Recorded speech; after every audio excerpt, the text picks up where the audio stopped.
Assalamualaikum warahmatullahi wabarakatuh. Ketemu kembali di channel YouTube Rumi Institute. Kali ini saya akan membahas satu petikan bait syair dari Ghazal 364. Selama gambaran imajinasi kekasih bersama kita menyaksikan dirinya seumur hidup. Sebenarnya bait Ghazal 364 ini agak panjang ke belakang, tapi saya akan membahas bait syair di awal yang menjelaskan tentang gambaran imajinasi kekasih bersama kita menyaksikan dirinya seumur hidup. Sebagaimana yang kita pahami, kalau kita masuk dalam term cinta Maulana Jalaluddin Rumi, ketika beliau menyebut cinta, ketika Maulana Rumi menyebut kekasih, semuanya objeknya adalah ilahi. Kita itu tahu bersama sebagaimana yang ada di seluruh kitab-kitab Maulana Rumi, baik itu dalam Masnawi, Ghazal, Rubaiyat, dan seterusnya. Karena bait-bait syair Maulana Rumi adalah bait syair-syair sufistik yang semuanya objeknya diperuntukkan kepada ilahi. Cuma yang menarik dalam Ghazal ini 364 di awalnya, selama gambaran imajinasi kekasih bersama kita. Maulana Rumi tidak menjelaskan selama gambaran kekasih, tapi beliau menjelaskan selama gambaran imajinasi kekasih. Imajinasi di sini dalam pengertiannya adalah menggunakan kata khayal. Jadi selama gambaran khayal atau imajinasi kekasih. Nah, pertanyaannya, kenapa harus imajinasi kekasih? Kenapa Maulana Rumi tidak langsung mengatakan selama gambaran kekasih gitu? Kenapa harus imajinasi kekasih?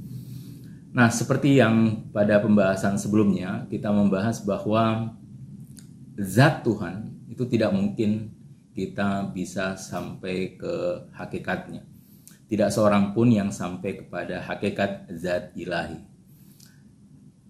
Karena zat ilahi adalah hakikat yang tak terbatas, tak terhingga, absolut, hadir dalam segala realitas sekaligus di luar dari segala realitas. Dan tentu tidak ada satu wadah pun yang bisa sampai ke hakikat zat ilahi. Dengan alasan sederhana bahwa kalau ada sesuatu yang bisa meraihnya, maka sesuatu itu tentu lebih luas daripada ilahi. Wadah akan lebih luas ketika wadah itu menampung sesuatu. Nah, karena hakikat tak terbatas, oleh karena itu tidak ada satupun wadah yang bisa menampungnya. Nah, berdasarkan pembahasan ini, Maulana Rumi tidak mengatakan selama gambaran kekasih, tapi selama gambaran imajinasi kekasih. Nah, imajinasi ini sebenarnya relate, terhubung dengan kualitas diri seseorang. Seluas apa diri kita, seluas itulah ilahi akan hadir di dalam diri kita. Nah, oleh karena itu Rumi menggunakan kata khayal kekasih selama gambaran imajinasi kekasih. Dan selama gambaran imajinasi kekasih itu hadir, kita menyaksikan dirinya seumur hidup. Maksudnya kita akan menyadari selama hal tersebut, imajinasi kekasih tersebut bersama diri kita, maka kita akan menyaksikan dirinya seumur hidup.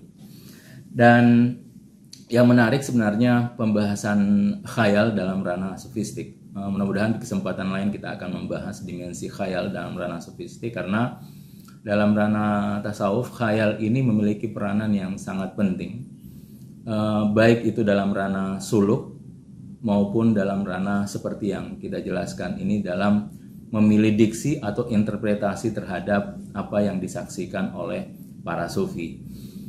Alam khayal adalah alam yang ada di dalam diri kita, tapi tentu bukan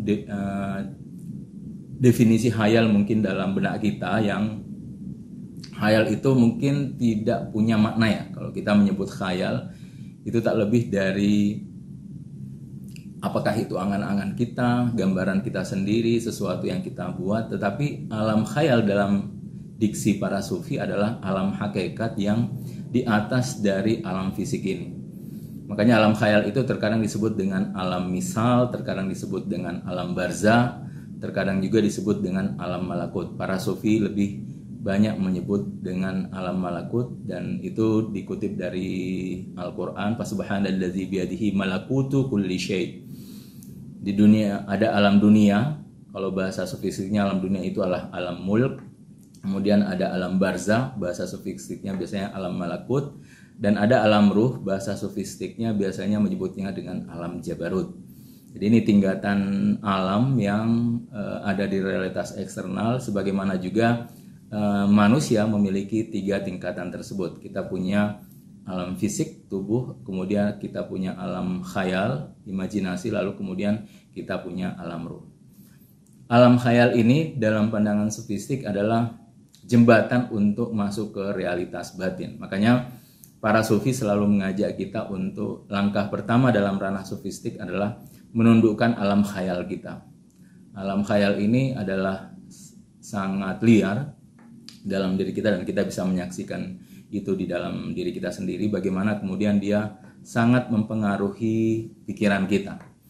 Nah, ketika kita bisa menundukkan alam khayal, dia tunduk kepada dimensi ruhaniyah yang ada dalam diri kita, maka alam khayal ini menjadi jembatan yang paling baik untuk kemudian terrelasi dengan alam khayal yang ada di luar, di realitas eksternal.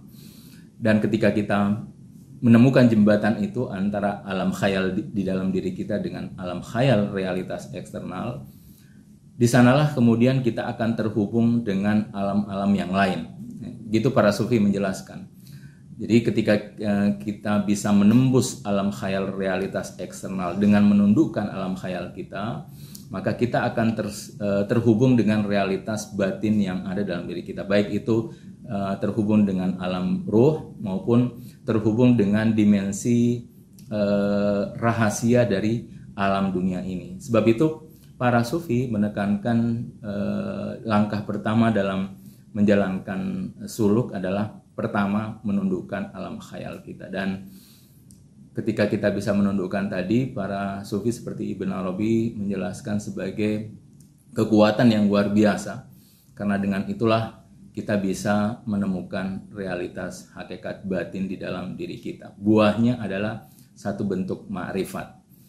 Nah, jadi di bait syair pertama Ghazal 364 ini, Maulana Rumi memulai dengan gambaran imajinasi kekasih, dan ketika kita meraih itu kita akan menemukan satu bentuk keindahan di alam khayal, dan sekaligus tentu itu kita akan memahami seperti apa sebenarnya alam barzah.